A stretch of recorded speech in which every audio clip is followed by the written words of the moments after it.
تبھی دیکھو نا ٹینشن ختم کرنے کے لیے کیا کچھ کھایا جا رہا ہے. ہمیں تو گٹکے کا نام یاد ہو گیا, اب تو وہ لوگ کہتے ہیں مجھ سے یہ پرانے زمانے کی پرانی باتیں ہیں, مین پوری ہے اور پتہ نہیں کیا کیا چیزیں, سگریٹ, اور جو چائے پیتے ہیں وہ سارا دن پھونک رہے ہیں چائے, ہر وقت چائے چاہیے ان کو, کیونکہ بور ہونے لگتے ہیں بھائی, نہ کوئی فلم دیکھ رہے ہیں, نہ کوئی ڈرامہ دیکھ رہے ہیں, نہ کوئی, تو پھر چلو چائے ہی ہو جائے. ایسا ہوتا ہے کہ نہیں ہوتا؟ سب سے زیادہ گورنمنٹ کے ملازمین آفس میں بیٹھ کے چائے پیتے ہیں, کیونکہ ان کے پاس کرنے کے لیے کوئی کام ہوتا نہیں ہے, تو وہ ٹائم پاس کرنے کے لیے ان کو چائے چاہیے. گورنمنٹ کے جتنے ملازمین ہیں, سوائے ان لوگوں کے جو میرا بیان سن رہے ہیں, آپ جا کے دیکھیں, جب بھی جائیں گے وہ چائے یا تو منگوا رہے ہوں گے یا پی رہے ہوں گے.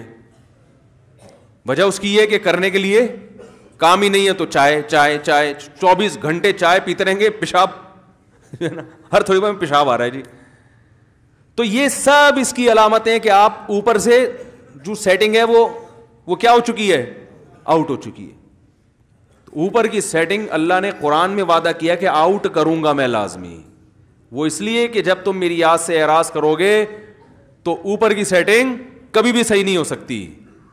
علماء کہتے ہیں نا, دل یہ تمام پورے جسم کا بادشاہ ہے, اور بادشاہ جب کسی ملک پہ حملہ کرتے ہیں تو بادشاہ کو گرفتار کرنے کی کوشش کرتا ہے, وہ بھنگی چمار کو فوکس نہیں کرتا.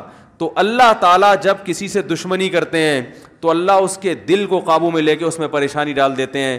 باقی جسم کے پارٹس کو اللہ تعالیٰ ان سے دشمنی نہیں کرتے. اللہ کہتے ہیں سب صحیح ہوگی, باڈی پورا فٹ فاٹ ہوگا, کوئی مسئلہ نہیں ہوگا, لیکن دل میں اپنے قابو میں لے کے اس میں پریشانی ڈال دوں گا. تو اللہ تعالیٰ سے دعا کرنی چاہیے بھائی, اللہ تعالیٰ ہماری اس زندگی کو صحیح سمت میں لے کے